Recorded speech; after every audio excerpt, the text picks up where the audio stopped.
सत्संगत जी, प्यार से कहना धन निरंकार जी। स्वागत है आप सभी का हमारे YouTube चैनल सोना इंस्पायर विचार पर। इस वीडियो की शुरुआत करने से पहले दास आपसे हाथ जोड़कर एक भावपूर्ण निवेदन करना चाहता है। हमारा उद्देश्य आपके जीवन में सकारात्मक शांति और प्रेरणा का संचार करना है। हर रोज हम आपके लिए एक नई प्रेरणादायक वीडियो लाते हैं। इन वीडियो के माध्यम से हम आपके जीवन में आत्मविश्वास, शांति और प्रेम का संदेश पहुंचाना चाहते हैं। आपसे निवेदन है, कृपया हमारे चैनल को सब्सक्राइब करें और नोटिफिकेशन को ऑन करना न भूलें, जिससे कि आप किसी भी अनमोल साखी, सत्संग या संदेश से वंचित ना रहे।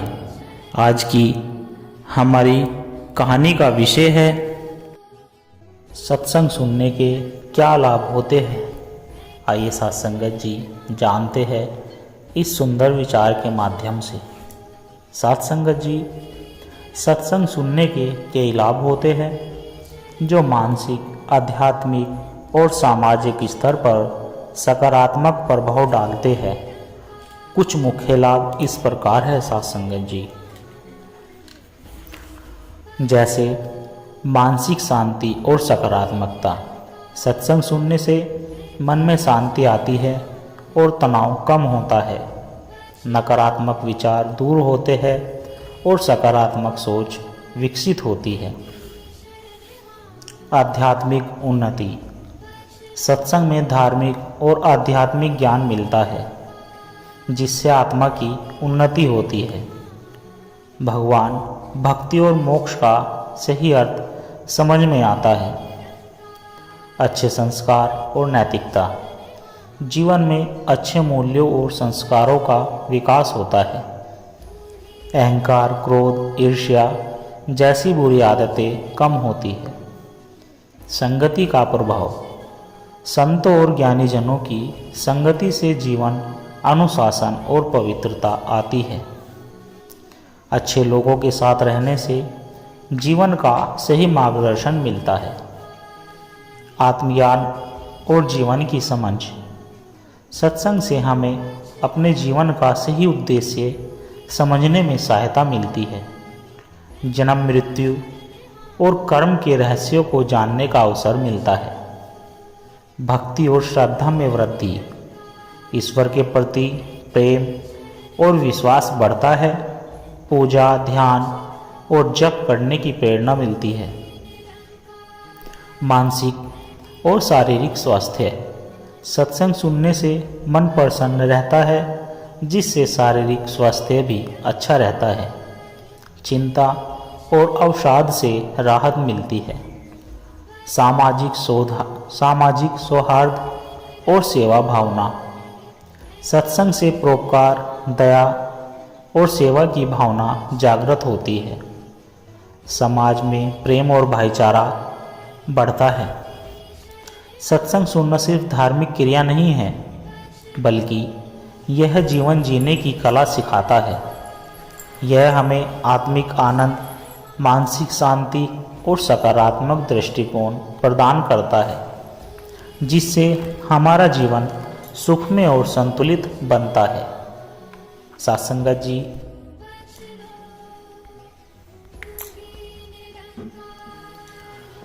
सत्संग सुनने के लाभ।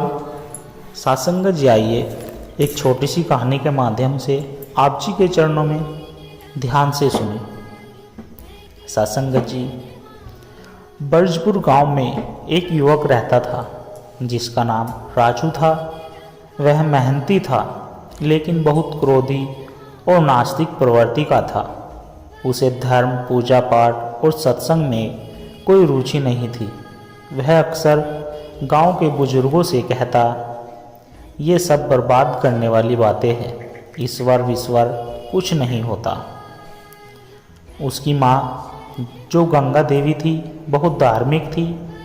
वे चाहती थी कि राजू भी आध्यात्मिक मार्ग अपनाए, लेकिन राजू हमेशा उनकी बात टाल देता। एक दिन गांव में एक प्रसिद्ध संत स्वामी आत्मानंद जी का सत्संग हुआ। गांव के सभी लोग वहां जाने की तैयारी कर रहे थे। राजू का दोस्त माधव भी उसे सत्संग में चलने के लिए मनाने लगा, लेकिन राजू ने साफ मना कर दिया। गंगा देवी बीमार थी, फिर भी वे सत्संग में जाना चाहती थी। बेटा का मन बदल जाए यह सोचकर उन्होंने राजू से कहा, बेटा अगर तुम मुझसे सच में प्रेम करता है तो बस एक बार मेरे लिए सत्संग में चल। माँ की बात टालना मुश्किल था। राजू भारी मन से सत्संग में चला गया। स्वामी आत्मानंद जी का प्रवचन शुरू हुआ। उन्होंने कहा, मनुष्य को सबसे बड़ा शत्रु कौन है? उसका अहंकार। अहंकार उसे परमात्मा से दूर कर देता है। राजू को यह बात अजीब लगी। उसने सोचा, अगर मेहनत से ही सब कुछ मिलता तो भगवान की क्या ज़रूरत। स्वामी जी आगे बोले, एक बूंद पानी जब समुद्र में मिल जाता है तो वह समुद्र बन जाता है। वैसे ही जब मनुष्य अहंकार छोड़कर शक्ति में लीन होता है तो वह ईश्वर से जुड़ जाता है। राजू ने इसे गंभीरता से नहीं लिया, लेकिन उसके मन में एक हलचल शुरू हो गई थी। कुछ दिनों बाद राजू के जीवन में एक बड़ा संकट आ गया। उसके खेत में आग लग गई, जिससे पूरी फसल जलकर राख हो गई। परिवार आर्थिक तंगी में आ गया। वह हताश और गुस्से में था। वह गांव के साहूकार के पास कर्ज लेने गया, लेकिन साहूकार ने उसका मजाक उड़ाते हुए कहा, भगवान को नहीं मानता ना, अब देख तेरा ही भाग्य तुझे धोखा दे रहा है। गुस्से और निराश में डूबा राजू अपने घर लौटा। माँ ने समझाया, बेटा हर परिस्थिति हमें कुछ सिखाने के लिए आती है। तू एक बार फिर सत्संग में चल। राजू इस बार स्वामी जी के प्रवचन में गंभीरता से बैठा। स्वामी जी ने कहा, हर संकट हमें सिखाने के लिए आता है। जो इस संसार को समझकर धैर्य रखता है वही सच्चा ज्ञानी होता है। राजू को अब सत्संग अच्छा लगने लगा। वह हर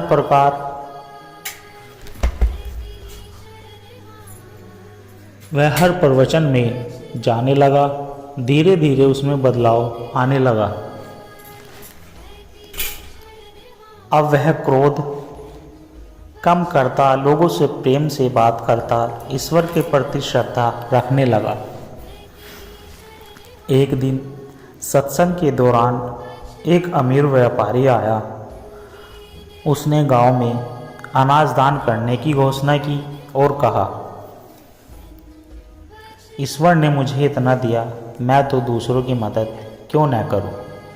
यह सुनकर राजू प्रेरित हुआ। उसने मेहनत से अपने खेत को फिर से तैयार किया और अपने जीवन को एक नई दिशा दी। राजू अब पूरी तरह बदल चुका था। वह सत्संग का महत्व समझ चुका था। एक दिन वही साहूकार जो उसे ताने मारता था, खुद परेशान होकर राजू के पास मदद मांगने आया। राजू ने बिना किसी द्वेष के उसकी मदद की और कहा, सत्संग ने मुझे सिखाया है कि दूसरों की मदद करना ही सच्ची भक्ति है। गांव के लोग राजू के बदलाव को देखकर आश्चर्यचकित थे। अब वही राजू को जो कभी सत्संग का मजाक उड़ाता था, लोगों को भक्ति और प्रेम का मार्ग दिखाने लगा। गांव गंगा देवी की आंखों में खुशी के आंसू थे। उन्होंने कहा, सच्चा सुख धन में नहीं बल्कि अच्छे विचारों और भक्ति में। सत्संगत जी, राजू के जीवन में सत्संग ने अद्भुत परिवर्तन ला दिया। यह कहानी हमें सिखाती है कि सत्संग केवल धार्मिक प्रवचन नहीं है, बल्कि यह हमें जीवन को सही दृष्टि से देखने की शक्ति देते हैं। अहंकार और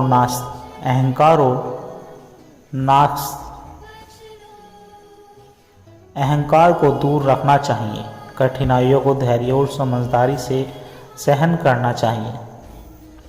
सच्चा सुख सेवा और प्रेम में है। सत्संग जीवन को सकारात्मक दिशा में मोड़ सकता है। सत्संगत जी। रोशनी की ओर। शहर में रहने वाला समीर एक युवा इंजीनियर था। अच्छी नौकरी, बड़ा घर और आरामदायक जीवन सब कुछ था, लेकिन फिर भी वह भीतर से खाली महसूस करता था। हर रोज की भागदौड़, तनाव, प्रतिस्पर्धा और अनजाने डर से उसे अंदर से कमज़ोर बना दिया। छोटी छोटी बातों पर गुस्सा आ जाता, परिवार के साथ समय बिताने का मन नहीं करता, दोस्तों से भी दूरी बन गई। रात में जब भी वह सोने जाता तो घड़ी की टिक टिक सुनता और सोचता, मैं इतनी मेहनत कर रहा हूँ, फिर भी खुश क्यों नहीं हूँ। एक दिन ऑफिस में अचानक चक्कर खाकर गिर पड़ा। डॉक्टर ने जांच के बाद बताया कि उसकी परेशानी मानसिक तनाव के कारण है। डॉक्टर बोले, समीर तुम्हें आराम की ज़रूरत है, दवाइयाँ मदद करेगी, लेकिन असली हल तुम्हें खुद खोजना होगा। समीर को लगा शायद मैं अपनी ज़िंदगी गलत तरीके से जी रहा हूँ। वह अपने कॉलेज के गुरुजी महेश सर से मिला। वे अब एक आश्रम में रहते थे। समीर ने अपनी परेशानी बताई। महेश सर मुस्कुराकर बोले, तुम्हें सत्संग सुनना चाहिए, शायद वही तुम्हें अपने सवालों के जवाब मिलेंगे। समीर को यह विचार अजीब लगा, लेकिन उसने इसे आजमाने का फैसला किया। अगले रविवार समीर एक प्रसिद्ध संत स्वामी विवेकानंद जी के सत्संग में गया। स्वामी जी ने कहा, हम सब बाहर की दुनिया में सुख खोजते हैं, लेकिन असली सुख अंदर होता है। जब मन शांत होगा तभी जीवन सुंदर लगेगा। फिर उन्होंने एक छोटी सी कहानी सुनाई। कहानी कुछ इस प्रकार थी। सत्संगत जी, एक मछली समुद्र में थी, लेकिन उसे लगा कि उसे पानी की तलाश करनी चाहिए। वह इधर उधर भटक रही थी, लेकिन असली शांति तब मिली जब उसने समझा कि वह पहले से ही पानी में थी। समीर को यह बात अंदर तक छू गई। उसने सोचा, मैं भी बाहर सुख ढूंढ रहा हूँ, लेकिन असली शांति तो मेरे भीतर होनी चाहिए। समीर अब हर हफ्ते सत्संग में जाने लगा। धीरे धीरे उसमें बदलाव आने लगे। अब वह छोटी छोटी बातों पर गुस्सा नहीं करता था। तनाव कम होने लगा और मन शांत रहने लगा। परिवार के साथ समय बिताने लगा। ऑफिस में भी उसका प्रदर्शन बेहतर हो गया। एक दिन उसकी मुलाकात एक गरीब बच्चे रोहित से हुई, जो स्टेशन पर भीख मांग रहा था। समीर ने उससे पूछा, तुम्हें क्या चाहिए? रोहित बोला, बस कोई प्यार से मुझसे बात कर ले, वही बहुत है। यह सुनकर समीर की आंखों में आंसू आ गए। उसने रोहित को अपने साथ रखा, उसकी पढ़ाई का खर्च उठाया और उसे एक अच्छा जीवन देने की ठानी। अब समीर की ज़िंदगी पूरी तरह बदल गई थी। वह समझ गया था कि सच्चा सुख पैसे में नहीं, मन की शांति में है। दूसरों की मदद करने से आत्मसंतोष मिलता है। क्रोध, चिंता और तनाव सिर्फ भ्रम है। वह अब हर रविवार सत्संग सुनता और दूसरों को भी प्रेरित करता। एक दिन जब वह अपने ऑफिस के दोस्तों को सत्संग के बारे में बता रहा था, तो एक दोस्त ने कहा, पहले तुम सिर्फ पैसे कमाने के बारे में सोचते थे, अब तुम दूसरों की मदद क्यों कर रहे हो? समीर मुस्कुराया और बोला, क्योंकि मैंने समझ लिया है कि जीवन का असली सुख सिर्फ अपने लिए नहीं बल्कि दूसरों के लिए जीने में है। गुरुजी ने सही कहा था, सत्संग सिर्फ प्रवचन नहीं बल्कि एक नया जीवन देने वाला अनुभव है। साथ संगत जी समीर की कहानी हमें सिखाती है कि सत्संग सुनने से तनाव और चिंता कम होती है, मन की शांति बढ़ती है, सकारात्मक सोच विकसित होती है। सकारात्मक सोच विकसित होती है, दूसरों की मदद करने की प्रेरणा मिलती है, जीवन का असली अर्थ समझ में आता है। सत्संग ने समीर की जिंदगी बदल दी। साथ संगत जी, खोज आत्मा की। कभी कभी जीवन में ऐसा समय आता है जब सब कुछ होते हुए भी हमें अधूरापन महसूस होता है। साथ संगत जी, इस कहानी का नायक अर्जुन भी इसी द्वंद्व से गुजर रहा था। यह उसकी आत्मा की खोज की यात्रा है जो उसे एक बार अनजाने रास्ते पर ले जाती है। साथ संगत जी, अर्जुन एक सफल बिजनेसमैन था। बड़े बड़े कॉन्ट्रैक्ट, ऊंची इमारतें, शानदार गाड़ियाँ, उसके पास सब कुछ था, लेकिन एक चीज़ की कमी थी, आंतरिक शांति। हर रात जब वह अकेला बैठता तो मन में एक अजीब सा खालीपन महसूस करता। एक दिन उसकी पत्नी समीरा ने पूछा, अर्जुन, तुम खुश क्यों नहीं लगते? तुम्हारे पास सब कुछ है, फिर भी तुम्हारी आंखों में बेचैनी क्यों दिखती है? अर्जुन ने गहरी सांस ली और कहा, शायद मैं खुद को ही नहीं जानता। समीरा ने सुझाव दिया, कुछ दिन के लिए कहीं घूम आओ, शायद मन को शांति मिले। यह विचार अर्जुन को अच्छा लगा, लेकिन घूमने का विचार उसे आकर्षित नहीं कर रहा था। उसे कुछ और चाहिए था। अर्जुन को अचानक एक पुराने दोस्त महेश का फ़ोन आया, जो पिछले 5 साल से आध्यात्मिक जीवन जी रहा था। महेश ने कहा, अगर सच में खुद को खोजना चाहते हो तो हिमालय आओ। अर्जुन ने झट से टिकट बुक करा ली।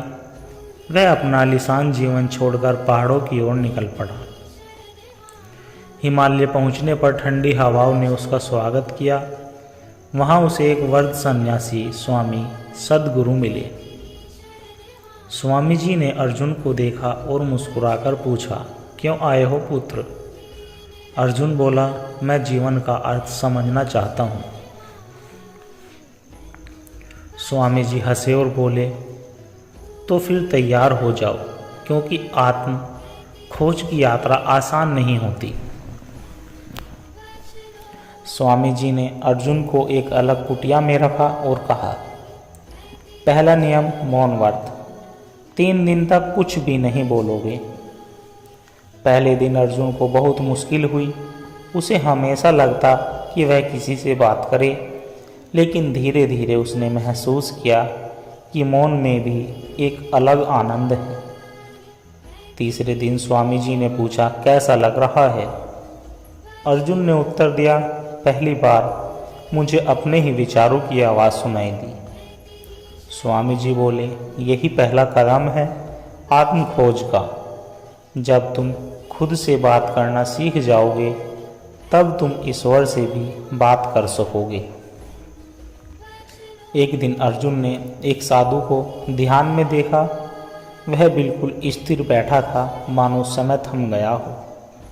अर्जुन ने स्वामी जी से पूछा, भक्ति का असली अर्थ क्या है? स्वामी जी बोले, भक्ति मतलब केवल मंत्र जपना नहीं, बल्कि अपने अहंकारों को मिटाना है। अर्जुन को यह बात समझ नहीं आई। तब स्वामी जी ने उसे एक छोटी सी कहानी सुनाई।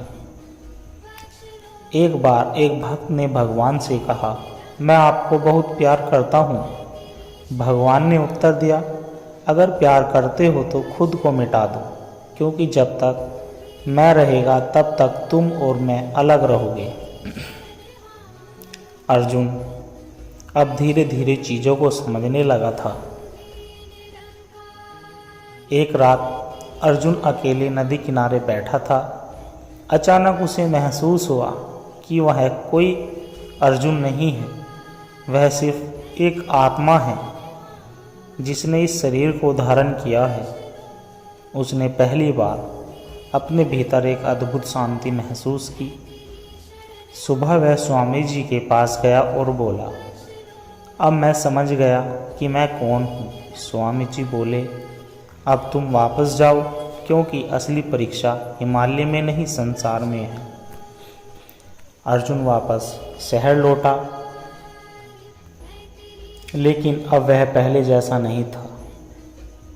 वह अब पैसों के पीछे नहीं भागता था, बल्कि कर्म को पूजा मानकर काम करता था। गुस्सा और अहंकार खत्म हो चुका था। उसके चेहरे पर अब एक अलग तेज था। एक दिन समीरा ने पूछा, तुम इतने बदले कैसे?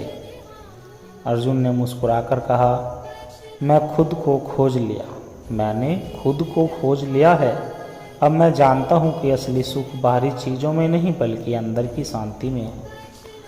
सत्संगत जी है कहानी हमें सिखाती है, सच्चा सुख बाहरी चीज़ों में नहीं, आत्मज्ञान में है। मौन और ध्यान हमें खुद को समझने में मदद करते हैं। भक्ति का अर्थ केवल पूजा नहीं, बल्कि अहंकार को त्यागना है। असली परीक्षा हिमालय में नहीं, बल्कि दुनिया के बीच रहकर शांति बनाए रखने में है। खोज आत्मा की कोई बाहरी यात्रा नहीं, बल्कि एक आंतरिक यात्रा है। क्या आप भी तैयार हैं अपनी आत्मा को खोजने के लिए?